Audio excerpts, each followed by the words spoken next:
ou quelle qualité il pourrait avoir pour devenir un bon diagnostiqueur. On pourrait commencer tout ça par M. Comiguière, par exemple. Alors, ce qu'on observe, il y a eu un changement un peu de tendance depuis quelques années. En 2006, il y avait encore à peu près 70% des personnes qui étaient dans le domaine du bâtiment. Aujourd'hui, les personnes qui rentrent plutôt en formation, on peut les rappeler, mais sont aujourd'hui à peu près à 30% du domaine du bâtiment et après c'est d'autres domaines, commerce. Ça peut être très varié. Voilà, ça peut être très très varié. C'est plutôt un homme, dans 80% des cas, qui a une moyenne d'âge de 49 ans aujourd'hui, après les études qu'on mène. Donc voilà, quelqu'un qui a une certaine expérience et qui souhaite changer de métier, d'environnement, du fait d'un licenciement économique, si je ne me pas. Voilà, c'est à peu près la tendance qu'on observe aujourd'hui sur le marché. D'accord. Pierre Sachon, est-ce que c'est un peu le ressenti que vous avez? Alors oui, c'est à peu près ce qu'on voit depuis quand j'ai commencé en 2004, donc j'ai vu un petit peu l'évolution du métier. C'était à l'époque essentiellement un métier de fin de carrière. Il y avait beaucoup de gens qui étaient proches de la retraite et qui se décidaient à se mettre à leur compte. Aujourd'hui, on a de plus en plus effectivement de reconversion, de gens qui ont subi le licenciement. On a vraiment tous les profils, du technique, de l'administratif. Donc après, ça a pu être aussi la formation derrière qui a voulu jouer. Je souhaite également, par rapport aux chiffres qu'on vient de vous donner, effectivement qu'il y ait un peu plus de femmes, ça serait sympa. Et puis c'est que la moyenne d'âge aussi, ça peut être bien. Non, c'est un métier qui est très intéressant. Aujourd'hui, le profil qu'on a le plus souvent devant nous de futurs diagnostiqueurs, c'est un profil qui est très difficile à définir en fait. On a tous les horizons. Après, je pense qu'il y a certaines qualités qui vont ressortir.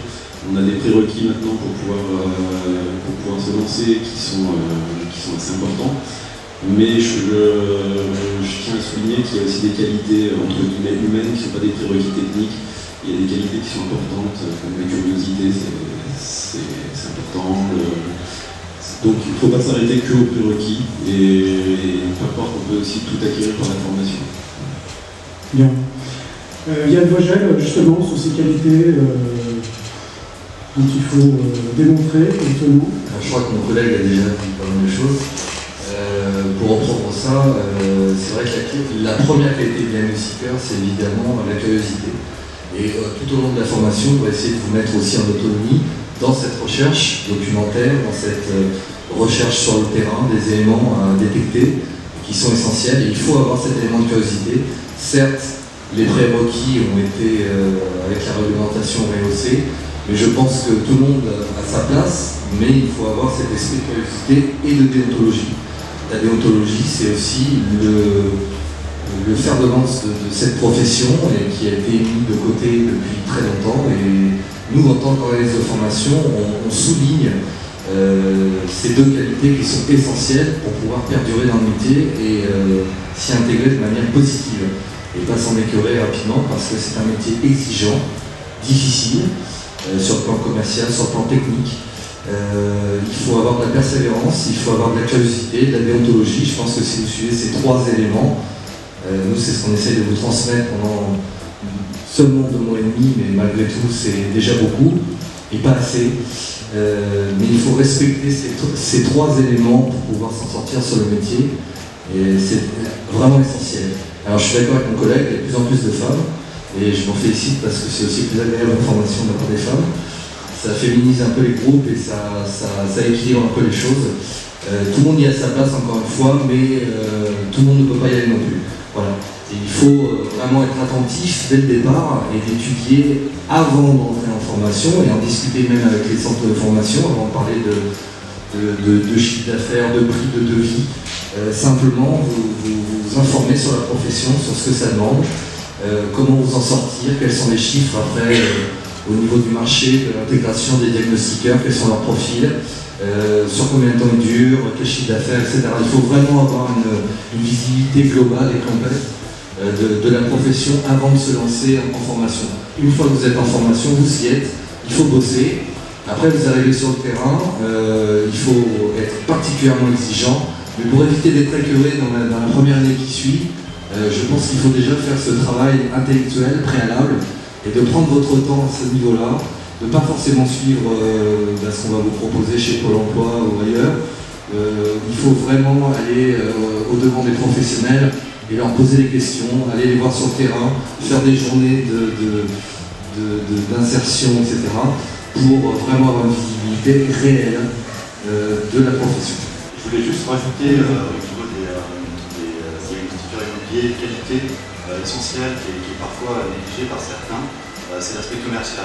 Bien qu'aujourd'hui, on se rend compte que, quels que soient les centres de formation, moi je les vois en formation, c'est des très très bons techniciens, mais parfois commercialement ils n'ont pas cette fibre. Il faut être en mesure de la développer pour ensuite vendre. Aujourd'hui, les entreprises de DIA qui recrutent beaucoup de technico-commerciaux. Donc ça c'est valable autant pour ceux qui se mettent à leur compte que pour ceux qui deviennent salariés. De plus en plus, les entreprises qui recherchent des diagnostiqueurs ont du mal d'ailleurs à trouver des diagnostiqueurs parce qu'il y a une pénurie de main-d'œuvre, parce qu'il n'y a pas assez de personnes formées. Après, vous parlez de l'IZ, pour venir faire financer sa formation. Mais il y a cette fibre commerciale qui est essentielle, il ne faut vraiment pas la négliger. Pierre-Yves Sachot, sur cet aspect commercial, justement, on n'a pas suffisamment insisté. Oui, c'est entre guillemets malheureusement un point important. On est une profession commerciale, même si à la base c'est plus une profession technique et d'expertise. Malheureusement, on n'a pas le choix, on est dans un domaine hyper concurrentiel. C'est vraiment important de savoir se vendre et surtout de savoir bien se vendre. Parce que beaucoup de gens confondent le côté commercial avec la facilité à baisser les prix. C'est pas forcément le moins cher qui fait bien son travail, au contraire. Donc il faut arriver à ne pas scier la branche sur laquelle on est assise. Beaucoup de jeunes comme vous, nouveaux diagnostiqueurs, se sont lancés il y a quelques années et au bout d'un an ou deux commencent à recevoir des régularisations de RSI, des choses comme ça. Et à force de casser les prix, ils n'ont pas d'argent de côté pour les payer. Donc la formation, notamment au niveau commercial, est hyper importante. Ne pas oublier de faire la différence entre le hors-taxe et le toute-taxe, ne pas oublier qu'on a des charges sociales, qu'on a beaucoup de prélèvements sociaux. C'est un frein très important parce qu'on peut être très très bon techniquement et planter complètement sa boîte uniquement parce qu'on n'a pas prévu qu'on allait devoir payer cette chose. Juste en effet, c'est important d'être à jour sur la partie logicielle aussi, ce qui nous permet en concordance avec ce qui nous est demandé au niveau de la réglementation. Votre meilleur ami deviendra Légifrance derrière. Voilà. Donc c'est important en effet d'être toujours au fait de ce qui se passe, de bien payer ses mises à jour de logiciels, parce que si demain votre mise à jour n'est pas aux normes, il faut risquer une radiation. Voilà, c'est tout ça qu'il faut intégrer. Vous êtes dans un domaine où vous remettez en cause régulièrement votre métier, mais bon, en général ça se passe plutôt pas mal. Et puis avec des organismes de certification qui sont efficaces, qui sont disponibles. Voilà, il faut être sans cesse à l'écoute de ce qui se passe sur le marché. Alors nous, on discute beaucoup avec les diagnostiqueurs, parce qu'ils nous sollicitent très souvent pour nous demander qui n'a pas la perle rare.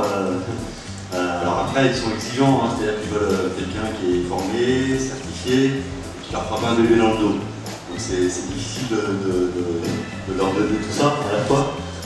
Ils en reviennent aujourd'hui, c'est-à-dire qu'en discutant avec beaucoup d'entreprises et notamment aussi des franchiseurs, ils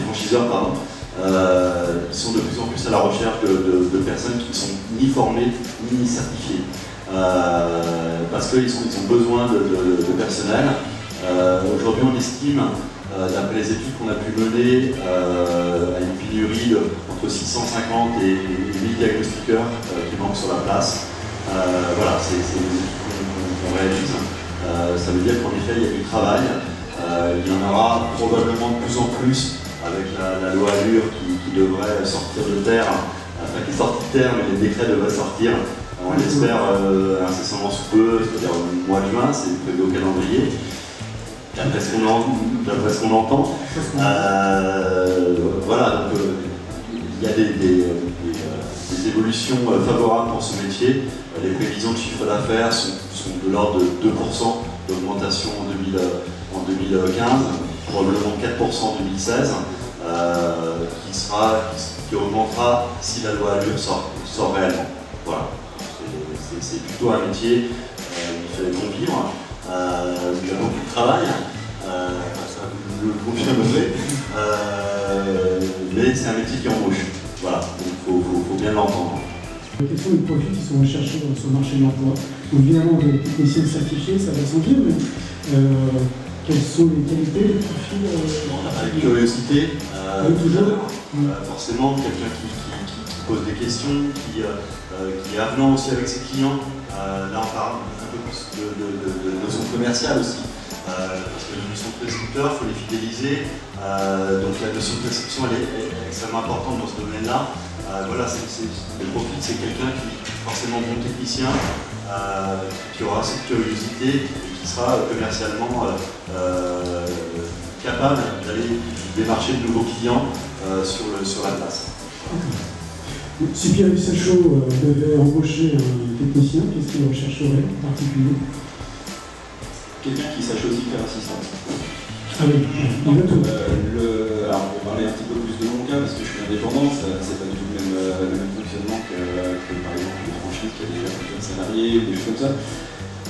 En tant qu'indépendant, vous allez avoir beaucoup d'administratifs à gérer. Donc c'est vrai que la question est un petit peu entre guillemets biaisée parce que aujourd'hui si j'embauchais, ça ne serait pas un technicien. Ou alors quelqu'un de polyvalent. J'ai besoin surtout pour l'instant de réduire un petit peu ma part d'administratif, parce que ça me fait énormément de temps. Mais sinon après, effectivement, pour un technicien, c'est essentiellement ces qualités humaines dont on parle depuis tout à l'heure que je regarderai. Après les prérequis, bon, si j'embauche, j'espère trouver quelqu'un qui soit déjà certifié de toute façon, donc les prérequis, ce ne sera pas mon problème, ça aura été vérifié en amont. Ça sera plus la qualité humaine après, de curiosité, de compétences aussi commerciales, effectivement, d'avoir un bon relationnel, c'est important. C'est plus ces choses-là que je vais rechercher. Après, pour parler plus de du marché, il ne faut pas le voir uniquement au niveau national, regardez bien au niveau local. Effectivement, il y a des zones où il y a énormément de travail, le manque de diagnostiqueurs. Après, il y a aussi des secteurs géographiques où il y a peut-être trop de diagnostiqueurs, effectivement, malheureusement. Pas assez de travail pour eux, c'est à voir dans les deux sens. Donc on espère que justement la Allure notamment avec les diagnostics locatifs supplémentaires, ça va booster un petit peu tout ça. Mais c'est deux choses à prendre en compte. C'est vraiment le secteur géographique notamment qui va déterminer si oui ou non il y aura du travail pour nous sur ce point-là.